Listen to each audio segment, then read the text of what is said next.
नमस्कार, मैं हूं संजय शर्मा। आप देख रहे हैं 4 PM न्यूज नेटवर्क। मैंने अभय दुबे जी से पूछा कि राहुल गांधी को अब तरस खा जाना चाहिए प्रधानमंत्री जी पर।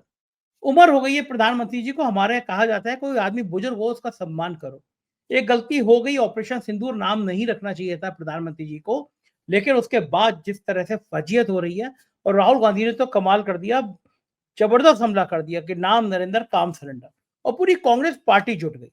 प्रधानमंत्री जी बेचारे बगले झाँक रहे हैं। भारतीय जनता पार्टी के पास कोई जवाब नहीं है। अभय दुबे जी ने पूछा, अभय दुबे जी ने कहा कि देखते रहना, पार्लियामेंट का जब संयुक्त सत्र बोले बुलाया जाएगा तो कोई सेना का रिटायर्ड मार्शल, सीडीएस, कोई सेना के इस तरह के लोगों के बयान दिलवाए जाएंगे जिससे देश का माहौल बदला जा सके। लेकिन क्या बदला जा सकेगा? ऑपरेशन सिंदूर के बाद जिस तरह की छीछा लेदर पूरे देश में ही उसने भाजपा के पसीने छुड़ा दिए। पिछले 1.5-2 महीने में भारतीय जनता पार्टी के नेताओं के एक के बाद एक चरित्रहीनता के जो वीडियो सामने आ रहे हैं, उसने समाज को हिला दिया है। किसी जमाने में चरित्र का पर्याय कही जाने वाली भाजपा आज इतनी चरित्रहीनता पर क्यों उतारू हो गई है? और क्या वास्तव में नाम नरेंद्र काम सरेंडर का नारा मोदी की सारी पर्सनालिटी को खराब कर देगा? बहुत जबरदस्त बातचीत की आज मैंने अभय दुबे जी से। आपसे रिक्वेस्ट है, चैनल को सब्सक्राइब करिए, ज्वाइन करिए और पूरी बातचीत सुनिएगा, आपको बहुत रोचक लगेगी। चलते हैं अभय दुबे जी के पास। 4 PM न्यूज नेटवर्क में स्वागत है अभय दुबे जी आपका। राहुल गांधी ने आज कुछ ज्यादा ही तीखा हमला बोल दिया। कई दिनों से थोड़ा दाएं बाएं होकर निकल जा रहे थे, लेकिन आज वो ज्यादा फॉर्म में थे। एक तो मध्य प्रदेश गए थे। मध्य प्रदेश बड़ी दुखती सी नस है कांग्रेस की। मुझे लगता है कि मैं मध्य प्रदेश के चुनाव में था, विधानसभा के चुनाव में। थाली बिल्कुल सामने से खिसक गई थी। देखिए, बहुत खुल के बोले। उन्होंने कहा कि कांग्रेस के जिलाध्यक्ष जो काम करना चाहते हैं, राहुल का दरवाजा उनके लिए खुला है। घर पे कभी आ सकते हैं, बस आप कांग्रेस को मजबूत करिए, मैं आपको मजबूत करूंगा। लेकिन जो सबसे बड़ा बयान वायरल हो रहा है, उन्होंने कहा नाम नरेंद्र काम सरेंडर। और जिस लहजे में उन्होंने कहा कि एक ट्रम्प का फोन आया और हमारे प्रधानमंत्री सरेंडर कर गए। मैं ये देख रहा हूँ, ये जो मुद्दा है ऑपरेशन सिंदूर वाला, जिसके जरिए पहली बार मैंने इतने सालों बाद बीजेपी को बैकफुट में देखा। ये कितने ड्रामा कर लें कि हमने हमारा ऑपरेशन सिंदूर के बाद सिंदूर बांटने का लक्ष्य नहीं था। लेकिन सब जानते हैं कि 3 दिन तक टीवी चैनलों पे बात हो रही थी, अखबारों में छप रही थी। जब मोहल्लों मोहल्लों में ये होने लगी अगर सिंदूर देने आया तो दौड़ाएंगे बहना है बहुत। उसके बाद बीजेपी ने वापस लिया। लेकिन आज जिस तरह राहुल गांधी ने कहा कि नाम नरेंद्र काम सरेंडर, कांग्रेस के कार्यकर्ताओं को मैं देख रहा हूँ, इतना जोश मैंने बहुत दिनों बाद देखा। कम से कम मैंने 50-60 ट्वीट अपनी वॉल पे देखे। तो कांग्रेस के कार्यकर्ताओं ने राहुल गांधी के बयान को लेकर ट्वीट किए। ये जो एक छवि कांग्रेस प्रस्तुत करना चाहती है प्रधानमंत्री की, कि प्रधानमंत्री ने सरेंडर कर दिया पाकिस्तान के सामने, और साथ ही साथ वो इंदिरा गांधी की छवि प्रस्तुत कर रही है कि इंदिरा गांधी थी तो उन्होंने पाकिस्तान के 2 हिस्से कर दिए थे, जबकि अमेरिका ने भी ऐसी धमकी दी थी। अभी जी क्या लगता है कि इस पूरी रस्साकशी का, दोनों जनों के आरोप प्रत्यारोप के बाद जो कांग्रेस प्रधानमंत्री पे हमला कर रही है, मुझे लगता है प्रधानमंत्री जिस तरह पहली बार बचाव की हालत में, दयनीय हालत में नजर आ रहे हैं, तरस भी आ रहा है मुझे प्रधानमंत्री पे, क्योंकि उम्र ऐसी होती है ना, 75 साल के आदमी पे। हम लोग कहते भी हैं कि कोई बुजुर्ग हो जाए तो पे थोड़ा तरस खाना चाहिए, लेकिन प्रधानमंत्री तो प्रधानमंत्री हैं। लेकिन क्या लगता है आपको, ये हालात अगर नाम नरेंद्र काम सरेंडर ये लोगों ने पोस्टर बना दिए, बहुत खराब स्थिति नहीं लग रही है? इसका नतीजा क्या होगा अभय जी? देखिए, मैं तो बहुत पहले से कह रहा हूं कि अ, नरेंद्र मोदी और भारतीय जनता पार्टी ऑपरेशन सिंदूर के जो बाद की स्थितियां हैं उनमें फंस गए हैं, और ये जो फंदे हैं, ये जो गांठें हैं, खुद उनकी अपनी बनाई हुई हैं। सबसे पहली गांठ जो है, पहला फंदा जो है, वो डोनाल्ड ट्रंप का डाला हुआ है, और मोदी ने उसकी खुलकर आलोचना नहीं की, उसका तुरंत खंडन नहीं किया, कड़ा जवाब नहीं दिया। इस चक्कर में वो उस फंदे में फंस गए। अगर डोनाल्ड ट्रंप ने जो फंदा फेंका था, उस फंदे में मोदी जी नहीं फंसते, तो फिर राहुल गांधी को ये कहने की जरूरत नहीं पड़ती नाम नरेंद्र काम सरेंडर। क्योंकि जब वो सरेंडर है, जब राहुल गांधी कह रहे हैं सरेंडर, तो यही तो कह रहे हैं कि ट्रंप ने फोन उठाया और कहा कि मोदी जी, और मोदी जी ने सरेंडर कर दिया। तो ये 10-11 बार डोनाल्ड ट्रंप कह चुके हैं। उसके बाद में एक अंतर्राष्ट्रीय कोर्ट में उनके वाणिज्य मंत्री ने एफिडेविट दे दिया है कि चूंकि डोनाल्ड ट्रंप ने टैरिफ का हथियार इस्तेमाल किया, उसके दबाव में आके ये समझौता कराया गया। भारत के विदेश मंत्रालय की विदेश मंत्रालय के हर वक्तव्य का खंडन करता है वो हलफनामा। ऐसा लगता है कि भारत के विदेश मंत्रालय के खिलाफ हलफनामा दिया गया हो, ऐसा लगता है जो वहां किया हुआ है। और अब अमेरिका उससे वापस भी नहीं आ सकता, क्योंकि कोर्ट में उसने कह दिया है, तो अमेरिका किसी भी कीमत पर उस बात को बदलेगा नहीं। और जितने भी वक्तव्य दिए हैं आज तक इस चीज के खंडन में, उसमें एक में भी ना अमेरिका का नाम लिया गया है और ना ही डोनाल्ड ट्रंप का नाम लिया गया है। सब लोग उस सवाल के ऊपर चुप हैं। इससे आमतौर पर छवि गई है कि नरेंद्र मोदी डोनाल्ड ट्रंप से दबते हैं, अमेरिका के सामने झुकते हैं और अमेरिका के पिट्ठू हो गए हैं। उसी चीज को मुहावरे में राहुल गांधी ने कहा है, नाम नरेंद्र काम सरेंडर। और ये बहुत ही परफेक्ट, बिल्कुल सीधे सीधे ये नारा जो है वो जनता के बीच में जा रहा है। इससे नरेंद्र मोदी की छवि बहुत खराब होगी, और इस छवि को खराब हो रही है पहले से, और इस छवि को अगर भरपाई वो करना चाहते हैं तो उसके लिए उन्हें कुछ और करना पड़ेगा। कोई और ऐसा हथकंडा कोई और ऐसा स्पिल लाना पड़ेगा जिससे लोग इस बात को भूल जाएं या इसके ऊपर चर्चा करना बंद कर दें। तो ये तो इनके लिए बहुत मुश्किल है, काफी बुरी तरीके से ये फंसे हुए हैं। मुझे नहीं लगता कि इनके पास कोई चारा है। अब इनको हिचक के साथ ही सही संसद का विशेष सत्र भी देर सवेर बुलाना होगा, और संसद का विशेष सत्र बुलाने में भी कुछ किसी न किसी हथकंडे का इस्तेमाल ये करेंगे। हो सकता है इस तरह की कोई बात, आज मैं सोच रहा था इसके बारे में, हो सकता है वो संसद के विशेष सत्र में किसी बड़े फौजी जनरल को निमंत्रित करें और जनरल के जरिए एक कहा जाए कि सांसदों के सामने फौज के फलाने संचालक, वो सीडीएस भी हो सकते हैं, वो वायुसेना अध्यक्ष भी हो सकते हैं, वो थल सेना अध्यक्ष भी हो सकते हैं, वो अपनी इस पूरे ही रिपोर्ट पेश करेंगे। तो ये सब करके वो कुछ थोड़ा कवर अप करने की कोशिश करेंगे। कोई ना कोई, देखिए आप इसमें वो हथकंडा लाएंगे, कोई ना कोई स्पिन लाएंगे, तो ये सब करेंगे। राहुल गांधी, उनके प्रवक्ताओं ने कहना शुरू कर दिया, राहुल गांधी देश को तोड़ने की भाषा का इस्तेमाल कर रहे हैं, और उनको अब तो ये कहा जाने लगा है, जो कि उन्होंने कहा है ना, उद्धव ठाकरे की शिवसेना के जो प्रवक्ता हैं, उन्होंने कहा है कि अब संसद का विदेश अधिवेशन भी ट्रंप से पूछ के ये घोषित करेंगे। और सबसे ज्यादा जो टेलिंग कमेंट, यानी सबसे ज्यादा से कहते हैं तीखी टिप्पणी, जो भारतीय जनता पार्टी को हिला देती है, और नरेंद्र मोदी भी उसको सुन के उनका चेहरा झंझना गया। वो पहली टिप्पणी तो राहुल गांधी ने की है, जिसमें उन्होंने कहा है कि नाम नरेंद्र काम सरेंडर। दूसरी टिप्पणी, मैं उनका नाम भूल रहा हूं, जो संजय राउत ने कहा है कि ये ट्रंप से पूछकर विदेश। और तीसरी, पंजाब के मुख्यमंत्री ने कहा है उसको मत भूलिए। अरे वो तो बड़ी जबरदस्त, मोदी जी का नया एजेंडा है, वन नेशन वन हस्बैंड। अच्छा, और ये भी एक सोचने की, देखिए ये तीन हमले हैं बहुत जबरदस्त किस्म के। और ये जब भास्कर में वो खबर पहली बार प्रकाशित हुई कि मोदी जी, भास्कर सबसे पहले इस खबर को ब्रेक किया था कि भारतीय जनता पार्टी अपने आउटरीच प्रोग्राम में सिंदूर बांटेगी घरों घरों में जाकर, और सिंदूर के ऊपर मोदी जी की तस्वीर होगी। 3 दिन तक भारतीय जनता पार्टी ने, 3 या 4 दिन तक इसका खंडन नहीं किया।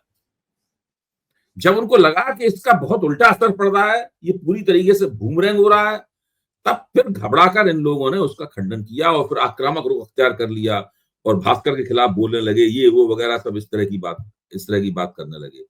तो ये अपने ही बनाए हुए जाल में ये लोग लगातार फंसते चले जा रहे हैं। ये अभय जी, वैसे मैं हालांकि थोड़ा सा क्रांतिकारी स्वभाव का हूं, मैं परंपरागत जो रीति रिवाज हैं उनको मानता भी नहीं, ओशो को बहुत पढ़ता हूं, तो मैं किसी पे निजी हमले नहीं करता, मैं मानता भी नहीं कि निजी हमले किए जाने चाहिए। लेकिन जब आप किसी एक प्रतीक चिन्ह को, आप सिंदूर को ही, बल्कि मैं तो थोड़ा सा और, हो सकता है कि मेरी इस बात पे आलोचना हो, लेकिन मैं ये भी नहीं मानता हूं कि सिंदूर भी एक स्त्री के लिए आपने उसको, स्त्री को बांधने की कोशिश है पुरुष सत्ता समाज में, कि स्त्री आपके लिए आपके नाम का वो सिंदूर लगाए। लेकिन है तो है, समाज में है। तो सिंदूर इस समय जो देश में कमान संभाल रहे हैं, सबसे बड़े राज में योगी आदित्यनाथ, जिनका सिंदूर से वास्ता नहीं, और मोदी जी पे जो सवाल व्यक्तिगत जिंदगी को लेके खड़े हो रहे हैं, मैं फिर कहूंगा कि मुझे नहीं कहना चाहिए, लेकिन जब आप मुख्यमंत्री थे तो आपने शपथ पत्र में नहीं लिखा कि पत्नी का नाम, और फिर आपने लिखा। और उस, इसलिए मैं कह रहा हूं ये बात कि आपको परिवार की जिंदगी का दर्द लगता है। आप कहते हैं 3 तलाक बड़ा मुस्लिम महिलाओं के लिए बड़ा दर्द भरा है, परेशानी भरा है। पलट के कोई ये भी तो कहेगा कि हिंदू समाज में जिन महिलाओं को परित्याग कर दिया गया, बिना तलाक के छोड़ दिया गया, हो रहा है ना सोशल मीडिया पे। मैं फिर क्षमा चाह रहा हूँ कि मेरे स्तर की बात नहीं है, लेकिन बात निकली है तो दूर तलक जाएगी। जिस व्यक्ति ने ये कहा कि सिंदूर के नाम की राजनीति कर दो, सिंदूर का नाम रख दो, आज लग रहा होगा भारतीय जनता पार्टी को कि 11 सालों का सबसे ज्यादा कोई आत्मघाती फैसला था, वो ऑपरेशन सिंदूर था, ये नाम था। सिंदूर के संग मैंने कोरोना काल में देखा था अभय जी, मैं उन लोगों को जानता हूँ सोसाइटी में मैं जिसमें रहता था, चूंकि मैं तो जब लोग पहले दिन मजदूर निकले थे तो मैं उन दिनों देख के बिल्कुल हिल गया था। 45 दिन तक मैंने रोज 1000 पैकेट बांटे थे खाने के और पानी के, जब तक मैं खुद कोरोना पीड़ित नहीं हो गया। लेकिन जो मैंने देखा भाजपा के कट्टर समर्थक थे, लाशें गिर रही थी, अस्पताल नहीं थे, ऑक्सीजन नहीं थी, बेड नहीं थे। तो जो बीजेपी के कट्टर समर्थक थे उनके मुंह से एक लाइन निकलती थी कि ये योगी और ये मोदी क्या जाने इनको परिवार का दर्द क्या होता है, इनके अपने बच्चे नहीं। ये लाइन निकलती थी।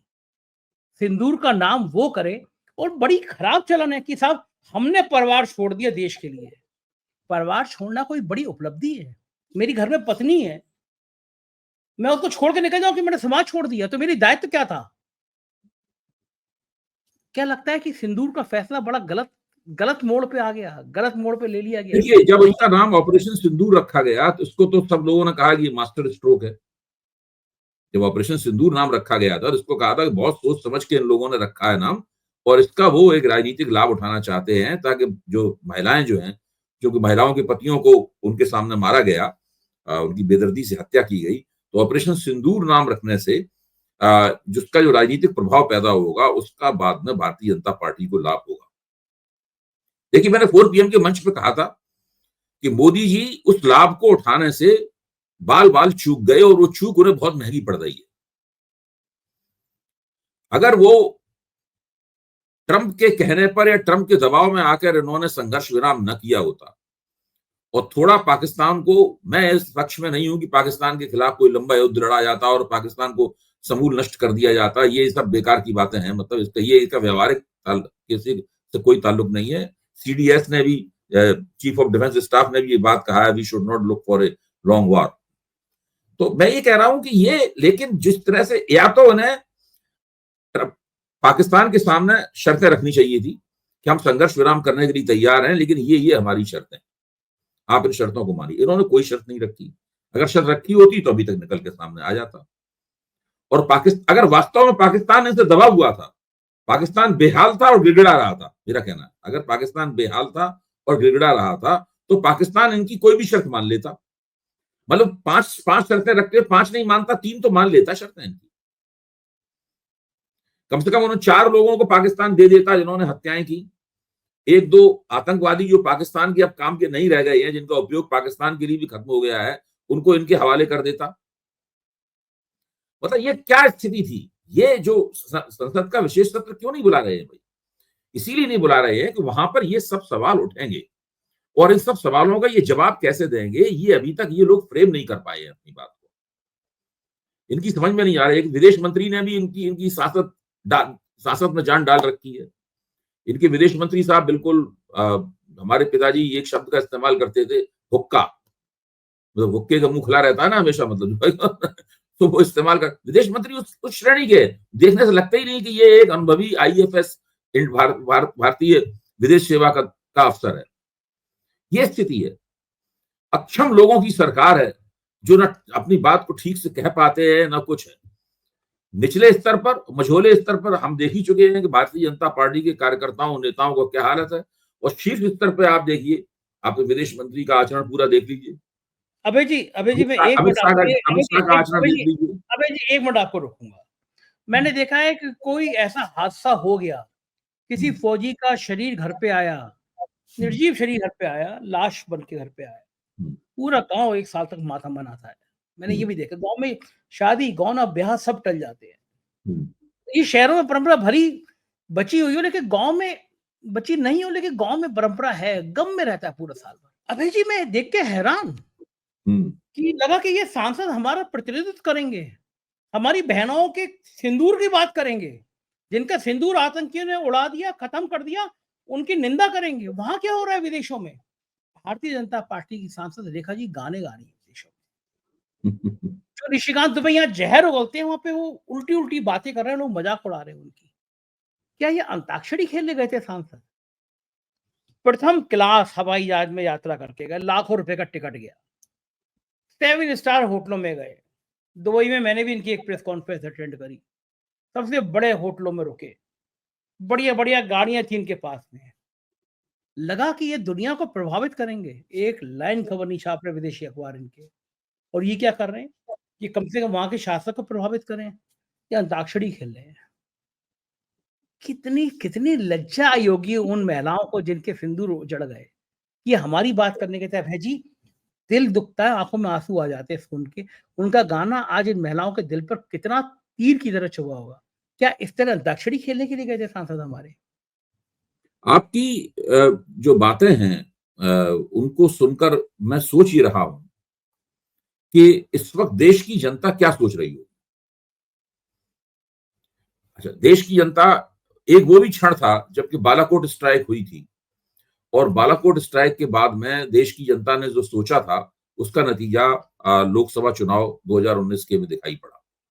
मैं मानता हूं कि भारतीय जनता पार्टी के वोटों में जो बढ़ोतरी हुई थी, उस बढ़ोतरी में बालाकोट स्ट्राइक और इसका जो राजनीतिक दोहन किया गया, उसके एक बहुत महत्वपूर्ण भूमिका थी। घुसकर मारा, घुसकर मारा, वही बात घुसकर मारा अभी भी गोदी मीडिया के एंकर और एंकरनिया उसको बार बार कहते हैं। हर सवाल के जवाब में वो उसको बोलते हैं, घुसकर घुसकर मारा। मैं नहीं समझता कि आज देश की जनता उस तरीके से सोच रही है जिस तरह 2019 में सोच रही थी। देखिए, काफी फर्क पड़ गया है तब से अब तक। इस वक्त भी वैसा सोच सकती थी बशर्ते नरेंद्र मोदी ने ठीक से रणनीति बनाई होती, नरेंद्र मोदी ने ट्रंप का मुकाबला करने की हिम्मत दिखाई होती, और नरेंद्र मोदी ने थोड़ा पाकिस्तान को थोड़ा सा और ठोका होता। थोड़ा जरूर ठोकना चाहिए था। देखिए, ये जो 4 दिन में ही सारा फौजी झड़प खत्म हो गई, ये कुछ लोगों को लगा कि अकस्मात कुछ बीच में रुक गया, कुछ हो रहा था, कुछ घटित हो रहा था, अकस्मात बीच में रुक गया। इसमें कोई शक नहीं है कि जब पहली एयर स्ट्राइक की गई तो पाकिस्तान ने कुछ भारतीय वायुसेना को नुकसान पहुंचाया। इस बात को अब आधिकारिक रूप से स्वीकार कर लिया गया। लेकिन इसमें भी कोई शक नहीं है कि जो आखिरी दिन जिस दिन संघर्ष विराम हुआ, उस दिन कम से कम 10-12 घंटे में भारत के हमले इतने जोरदार थे कि उससे पाकिस्तान को और पाकिस्तान के फौजी ठिकानों को नुकसान पहुंच रहा था। वही वो मुकाम था जहां पर बहुत ज्यादा संघर्ष थोड़ा और माउंट करके भारत जो है अपने पक्ष में पूरी बाजी खींच सकता था। अब आज क्या स्थिति है? आज स्थिति यह है कि भाजपा के प्रशंसकों के मन में भी संदेह पैदा हो गया है। ये एक भाजपा के लिए बहुत चिंता की बात है। विपक्ष को एक ऐसा हथियार मिल गया है, विपक्ष उस हथियार से जब चाहता है तो सरकार को कूट देता है। आज देखिए, 3 विपक्षी नेताओं के वक्तव्य मैंने बताए आपको। एक आम आदमी पार्टी के मुख्यमंत्री भगवंत मान, कांग्रेस के नेता और प्रधानमंत्री पद के उम्मीदवार राहुल गांधी, और उद्धव ठाकरे की शिवसेना के संजय राउत। उन्होंने तीनों टिप्पणियां की हैं, उससे एनडीए के नेता बहुत बुरी तरीके से हिले हुए हैं। मतलब इस तरह की टिप्पणियां भाजपा वालों की तरफ से होती थी इन लोगों के खिलाफ, अब उल्टा हो रहा है, इनके खिलाफ भी टिप्पणियां हो रहे हैं, और इनकी तरफ से कोई भी बड़ा आदमी, भाजपा के कुछ एक प्रवक्ताओं वगैरह को छोड़ के कोई एक बड़ा आदमी निकलकर इनका जवाब नहीं दे रहा है। मुझे लगता है कि इस वक्त भारतीय जनता पार्टी में ऊंचे स्तर पर इस बात पे विचार हो रहा होगा कि संसद का विशेष सत्र अगर बुलाया जाएगा तो विशेष सत्र बुलाने में कौन कौन सी बातें पूछी जाएंगी हमसे, क्या क्या सवाल हमारे सामने उठाए जाएंगे, और हम उन सवालों को किस तरीके से जवाब दें ताकि बाजी अपने पक्ष में हम कर पाए।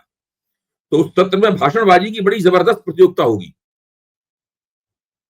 देखिए, मतलब उस तरह की प्रतियोगिता होगी जिस तरह एक बार मणिपुर के सवाल पर अविश्वास प्रस्ताव लाया गया था पिछली वाली संसद में, तब एक भाषणबाजी की जबरदस्त प्रतियोगिता हुई थी। उसमें माना गया था कि भाई बाजी जो है ना वो भारतीय जनता पार्टी ने जीत ली। भारतीय जनता पार्टी को आज इतना विश्वास नहीं है कि उस बाजी को वो जीत पाएगी, कि उसमें कितने लोगों के खिलाफ। सबसे पहला सवाल उसमें उठाया जाएगा कि बैसरण घाटी में सुरक्षा क्यों नहीं थी और हमारे खुफिया विभाग क्या कर रहे थे। ये गृह मंत्री के सामने सवाल होगा, ये गृह मंत्री की आलोचना होगी। फिर सवाल उठाया जाएगा कि भाई विदेश मंत्री ने स्ट्राइक से पहले जानकारी क्यों दी। ये सवाल विदेश मंत्री के खिलाफ होगा। उनको जवाब देना मुश्किल होगा, क्योंकि वो जब वो कहेंगे कि साहब हमारा मतलब ये नहीं था, वो नहीं था, उनका बात कौन मानता है उनकी इस बात की। तीसरा सवाल होगा रक्षा मंत्रालय के खिलाफ कि भाई आपके जो air chief marshal AP Singh हैं, वो क्यों कह रहे हैं कि उनके पास हवाई जहाजों की कमी है।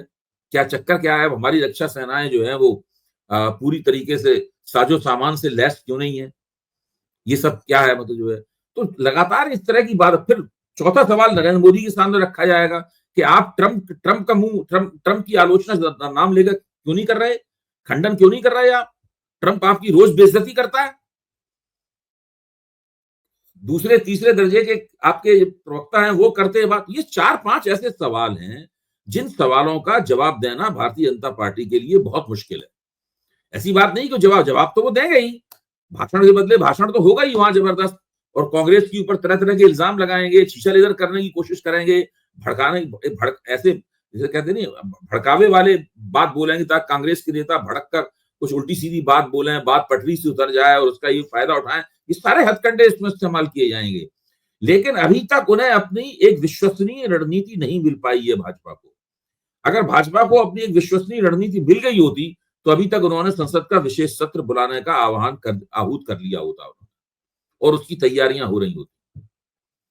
आप देखिए कि जिस तरीके से बीच बीच में अचानक होता ना, अचानक ये कर दिया, अचानक वो कर दिया, अचानक सीडीएस ने बोल दिया, ये सब जो है इसी तरीके से अभी कुछ और भी स्पिन देने के लिए अचानक कोई बातें प्रकट होंगी ताकि ये मामला फिर से पटरी से उतर जाए। बिल्कुल ठीक कह रहे हैं आप। 16 मेरे ख्याल से 16 पार्टियों के लोगों ने लिखा है कि संसद का विशेष सत्र बुलाना चाहिए। लेकिन ये 16 लोग वो होंगे, वो पार्टी के लोग होंगे जिनकी नसों में गरम सिंदूर नहीं दौड़ रहा होगा। ये डायलॉग दोबारा नहीं आ रहा। जिसने लिखा होगा डायलॉग, मोदी जी ने उसको बड़ा मारा होगा, बड़ा पीटा होगा। मैंने तो देखा था एक बार, पता है क्या हुआ, कुंभ के शुरुआत में कुंभ की बात थी। एक बहुत बड़े लेखक कवि है प्रसून जोशी, मैंने 6 आरटीआई लगाई, आज तक मुझे जवाब नहीं। मुझे किसी ने बताया कि प्रसून जोशी ने कुंभ का लोगो बनाने के लिए, कुंभ का गीत बनाने के लिए करोड़ों रुपए उत्तर प्रदेश सरकार से लिए, करोड़ों रुपए। लेकिन वो आरटीआई के जवाब को नहीं देता कि कितने करोड़ रुपए प्रसून जोशी ने लिए हैं। बताना चाहिए भाई, देश का पैसा है, मेरा आपको टैक्स का पैसा है, तो प्रसून जोशी ने लिए हैं एक लोगो बनाने के लिए जिसको मेरा कंप्यूटर डिजाइनर, वीडियो डिजाइनर आधे घंटे बना के दे देगा उनसे बेहतर। बेचारा हमारा योग, उसके करोड़ों रुपए ले रहा है कोई आदमी, तो बताना चाहिए आरटीआई में कितने रुपए दिए, कौन क्या कला है। तो ऐसे डायलॉग लेखक होते हैं अभय जी, तो जिसने लिखा होगा मेरी रगों में गरम सिंदूर दौड़ रहा है, वो डायलॉग दोबारा क्यों नहीं आ रहा। दोबारा आना चाहिए ना, वैसे क्यों नहीं आ रहा। क्योंकि सिंदूर माले, देखिए जब तक आप ऑपरेशन सिंदूर कह रहे थे तब तक तो उससे ये छवि निकलती थी कि आप महिलाओं का जो सिंदूर उजाड़ा गया है उसका आप बदला ले रहे हैं। तब तक तो ये बात ही आती थी। लेकिन जब आप उसको, मोदी जी ने अपने आप को सिंदूर का प्रतीक बना दिया, मोदी जी ने अपने आप को सिंदूर का प्रतीक बना दिया कि मेरी रगों में गर्म सिंदूर बह रहा है और सिंदूर की डिबिया बांटी जाएगी, उस पर नरेंद्र मोदी की तस्वीर होगी, फिर वन नेशन वन हस्बैंड वाली बात सामने आ गई। अब तो सिंदूर शब्द का जिक्र भी ये लोग नहीं करने से भी थोड़ा परहेज करेंगे।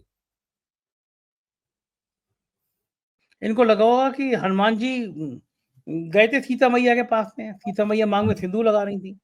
हनुमान जी ने पूछा कि मैया ये क्या कर रही हो। उन्होंने कहा सिंदूर लगा रही हूँ। बोले क्यों लगा रही हो। बोले तुम्हारे भगवान को ये बड़ा प्रिय है कि मांग भर रही हूँ, लाल होता है तो भगवान राम को बड़ा प्रिय होता है। हनुमान जी ने पूरे शरीर पे सिंदूर लगा दिया कि मांग भरने पे अगर इतना बढ़िया हो रहा लग रहा है तो मेरे पूरे शरीर पे सिंदूर हो जाएगा, लाली लसे। तब से हुआ है, हमने सुना है धो। तो शायद उसी दूर से प्रभावित होकर इन्होंने लिया होगा। लेकिन कैसे कैसे शब्द आए हैं अभय जी, मैं सोच नहीं सकता। सोशल मीडिया पे महिलाओं के वीडियो आए हैं सामने। इस 1-2 महीने में भारतीय जनता पार्टी के नेताओं की चरित्रहीनता, लाइव चरित्रहीनता। मैनपुरी में 140 वीडियो, धाकड़ साहब रोड पे अपना धाकड़पना कर रहे हैं, क्या क्या नहीं आ रहा सामने। मतलब ये पार्टी जो कभी शुचिता के लिए कहती थी, ज्ञानशील एकता, विद्यार्थी परिषद की विशेषता, स्टूडेंट पॉलिटिक्स में हमने ये नारा लगाया था, हम भी विद्यार्थी परिषद में देखते हैं। तो वो पार्टी का ऐसा चरित्र सामने आ गया। संघ बिल्कुल खामोश है, आपको क्या लगा होगा ये सीज फायर जो हुआ है, इसके आखिरी सवाल मेरा ये, संघ का क्या दृष्टिकोण होगा इसको लेकर? देखिए, उस सबके मन में दुविधा है। संघ ने भी इस सीज फायर की कोई प्रशंसा नहीं की है।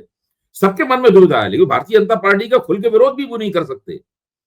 सबके मन में दुविधा है कि भाई ये सब जो हुआ है इसका राजनीतिक परिणाम क्या होगा, क्या होना चाहिए था, क्या हुआ है, सबके मन में दुविधा है। और इस तरह पूरी भारतीय जनता पार्टी, उसका नेतृत्व, उसके रणनीतिकार इस दुविधा से गुजर रहे हैं। और यही भाजपा का इस वक्त सबसे बड़ा संकट है। इसीलिए पूरी पूरी बात जो है ना, पूरा जो परिस्थिति है वो पक्ष में झुक गई है विपक्ष के। और विपक्ष जो कह रहा है वो जैसे कहते हैं तीरों की तरह भारतीय जनता पार्टी के ऊपर उनका प्रहार हो रहा है। बिल्कुल ठीक बात है और हमारी निगाह बनी रहेगी। बहुत बहुत शुक्रिया अभय जी, आपने हमें समय दिया, थैंक यू।